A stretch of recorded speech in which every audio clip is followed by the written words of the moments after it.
மகள் சீரியல்ல அடுத்து வர எபிசோட்ல என்ன மாதிரியான ட்விஸ்ட் எல்லாம் இருக்க போகுதுங்கிறத இந்த வீடியோல பார்க்கலாம். ராஜாக்கம் ஈஸ்வரி கண்டபடி திட்டிடுறாங்க. இனி இப்படி ஒரு விஷயம் செஞ்சேனா என்னன்னு கூட பார்க்க மாட்டேன், தம்பி பொண்டாட்டின்னு கூட பார்க்க மாட்டேன், வீட்டை விட்டு வெளியே துரத்திடுவேன் பார்த்துக்கோன்னு சொல்லிட்டு ராஜாக்கம் திட்டிட்டு அங்கிருந்து கிளம்பி போறாங்க. உடனே ஈஸ்வரி கிட்ட சித்ரா, அம்மா என்னம்மா தமிழுக்கு சப்போர்ட் பண்ணி இப்படி வந்து பேசிட்டு இருக்காங்க, அப்படின்னா நம்ம பண்ணது எல்லாமே இப்ப தப்பா ஆயிடுச்சுன்னு சொல்லிட்டு கேக்குறாங்க. நம்ம ஒரு பிளான் பண்ண போயிட்டு கடைசியில இந்த பிளான் இப்படி சொதப்பல் ஆயிடுச்சேமான்னு சொல்லிட்டு ரொம்பவே கோவப்பட்டு சித்திர கேட்டுட்டு இருக்காங்க. உடனே அந்த இடத்துக்கு ஈஸ்வரி வந்து கோபமா நின்றுட்டு இருக்காங்க.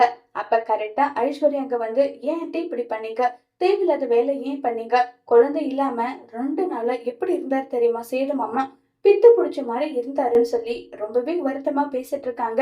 ஏன் ஐசு, இது எல்லாமே உனக்காக தான் நான் பண்ணேன், சேது கூட நீ டைம் ஸ்பெண்ட் பண்ணணும்னு பண்ண, நீ என்னடானா சேது மாமா வருத்தப்பட்டாருன்னு பேசிட்டு இருக்கியே, 2 பேரும் நல்லா ஜாலியா சந்தோஷமா இருந்தீங்களான்னு சொல்லி கேக்குறாங்க.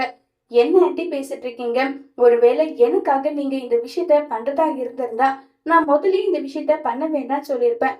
குழந்தை பிரிஞ்சுட்டு நாங்க சந்தோஷமா இருக்கிறது இதெல்லாம் ஏத்துக்க முடியுமா சொல்லுங்கன்னு சொல்லிட்டு ஐஸ்வர்யா பயங்கரமா பேசுறாங்க. இத கேட்டதும் ரொம்பவே கோபம் வருது ஈஸ்வரிக்கு. இவளை வச்சு நம்ம ஏதோ திட்டம் போட்டா இவ என்னடானா இப்படி நல்லவ வல்லவ மாதிரி பேசுறாளே, என்னடி பண்றது இதுன்னு சொல்லி கேக்குறாங்க. அம்மா, இதுக்கு மேல இவளை விட்டா இவன் நல்லவ வல்லவளாவே மாறிடுவா, எதுக்காக நம்ம கல்யாணம் பண்ணி வச்சோமோ அந்த விஷயத்த இவ பண்ணாமையே போயிடுவா, இதுக்கு மேலேயும் சேது கூட இவ இருக்க கூடாது, இவளுடைய உண்மையான பண்டவாளம் எல்லாத்தையும் தண்டவாளம் ஏத்தியே ஆகணும், சேதுவை இவ எப்படி கல்யாணம் பண்ணா இந்த எல்லா விஷயத்தையும் சொல்லி ஆகணுமான்றாங்க.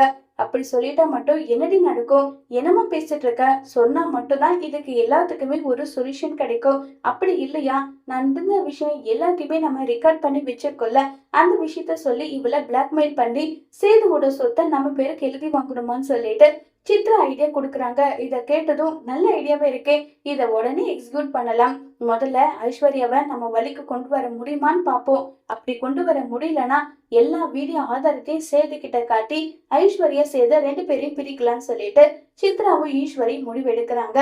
இனியாவது உண்மையான குணம் என்னன்றத ஐஸ்வர்யா ஈஸ்வரியோட குணத்தை புரிஞ்சுப்பாங்களா இல்லையாங்கிறத வரப்போற எபிசோட்ல வெயிட் பண்ணி பார்க்கலாம்.